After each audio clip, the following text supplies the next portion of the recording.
begrüße dich zu meinem neuen Video. Ich werde mich heute mit den Holzapplikationen beschäftigen. Diese Problematik ist mit Sicherheit jedem bekannt. Die Holzteile sind oft über 30 Jahre alt und deshalb kann man die Spuren der Zeit sehr stark sehen. Wenn die Ästhetik im Innenraum für dich wichtig ist, dann wirst du mit Sicherheit dieses Video interessant finden. Hier als Beispiel die Schaltkulisse meines T-Modells. Die Schäden sind hier so stark, dass man mit Schleifen oder Polieren keinen Erfolg erreichen wird. In dieser Situation, die keine Seltenheit ist, helfen nur radikale Maßnahmen. Man muss hier die gesamte Klarlackschicht entfernen. Dafür gibt es aber einen ganz coolen Trick, der die Lackentfernung zum Kinderspiel macht. Und hier ein anderes Beispiel. Das ist mein 230er E. Hier hat das Holz deutlich weniger gelitten. Der Klarlack hat hier keine großen Schäden, wurde aber offensichtlich mit ungeeigneten Pflegemitteln behandelt. Deshalb wirkt die Oberfläche stumpf und matt. Und hier sieht man die ganz feinen Kratzer, die die gesamte Optik zerstören. Viele von euch werden jetzt bestimmt sagen, dass es gar nicht so schlecht aussieht oder dass es sogar immer noch in Ordnung ist. Mir gefällt es aber nicht. Deshalb werde ich mich in diesem Video mit dieser Problematik beschäftigen. Das andere Problem ist mit Sicherheit auch nicht weniger interessant. Damit es aber heute nicht den zeitlichen Rahmen sprengt, werde ich mich mit diesem Problem in einem separaten Video beschäftigen.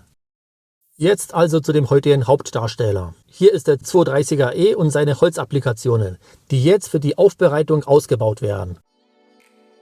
Ich beginne den Ausbau an der Schaltkulisse.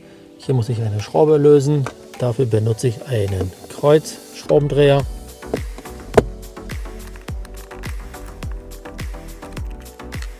Im nächsten Schritt entferne ich den Kunststoffrahmen.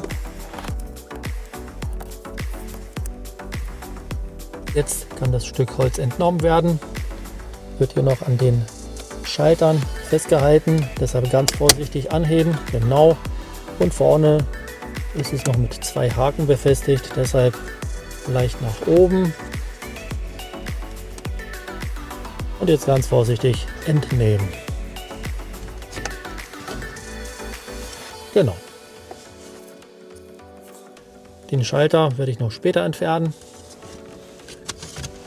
Weiter geht es mit dem Aschenbecher. Der ist mit 2 Schrauben befestigt. Um an die Schrauben ranzukommen, muss man erstmal das Innenleben rausnehmen. Hier den Entregler nach rechts schieben und jetzt kann man schon das Innenleben rausnehmen. Jetzt habe ich freien Zugang zu den Schrauben. Dort befindet sich die erste und hier in der Ecke die zweite.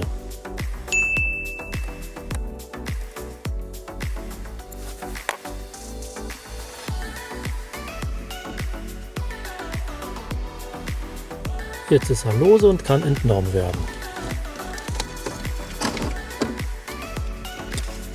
Noch eine Sache beachten. Hier muss noch das Kabel abgezogen werden, der Stecker. Und dann ist die Sache erstmal erledigt. Jetzt geht es eine Etage höher. Hier für die Demontage müssen die beiden Regler entnommen werden. Ich habe schon ein bisschen vorgearbeitet. Die sind jetzt lose. Für die Demontage habe ich einen Lappen und eine Zange verwendet. Habe praktisch mit dem Lappen den Regler gesichert oder geschützt und dann mit der Zange abgezogen. Jetzt müssen nur noch 2 Schrauben gelöst werden. Eine befindet sich hier unten, die andere an der Seite. Beide Kreuzschlitz.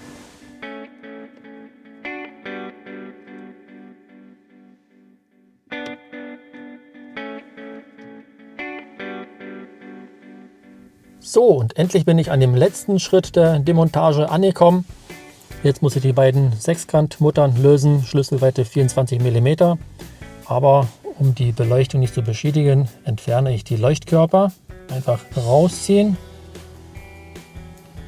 So, genau. Und jetzt habe ich freien Zugang zu der Verschraubung. Wie gesagt, Schlüsselweite 24 mm.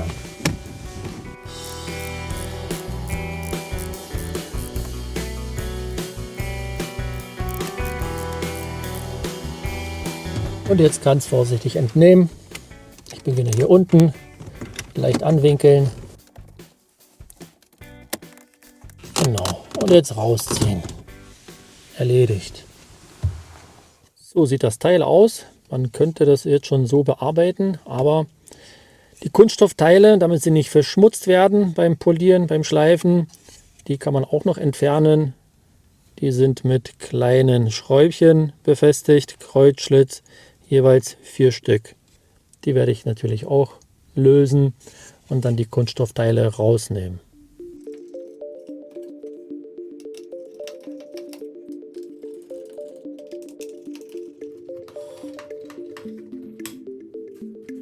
Jetzt habe ich noch dieses Teil fast vergessen. Hier muss ich noch den Schalter entfernen. Dafür muss ich die beiden Schnapper lösen.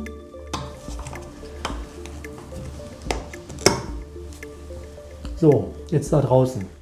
Jetzt kann ich mit der weiteren Bearbeitung beginnen. Die Bearbeitung der Holzteile wird in 3 Schritten stattfinden. Der erste Arbeitsgang, Nassschleifen, wird mit dem Nassschleifpapier durchgeführt.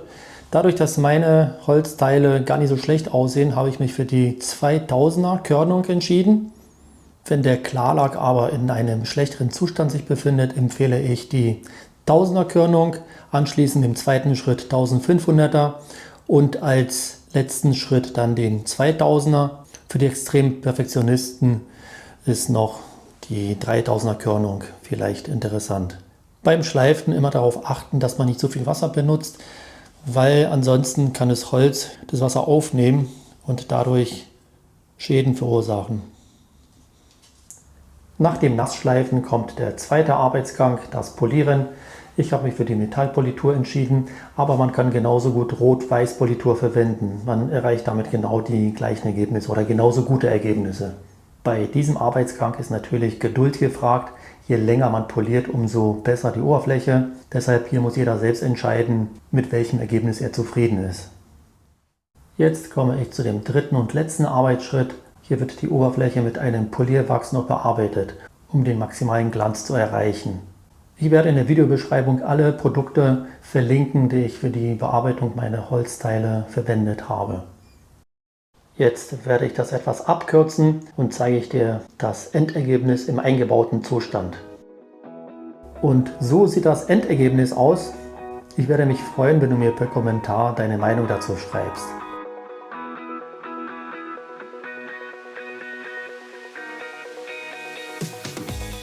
Wenn dir dieses Video gefallen hat, dann werde ich mich freuen, wenn ich von dir den Daumen hoch bekomme. Und wenn du noch mehr von meinen Videos sehen willst, wie zum Beispiel die Generalüberholung der Holzapplikation von meinem T-Modell, dann abonniere meinen Kanal. In diesem Sinne bis zum nächsten Mal.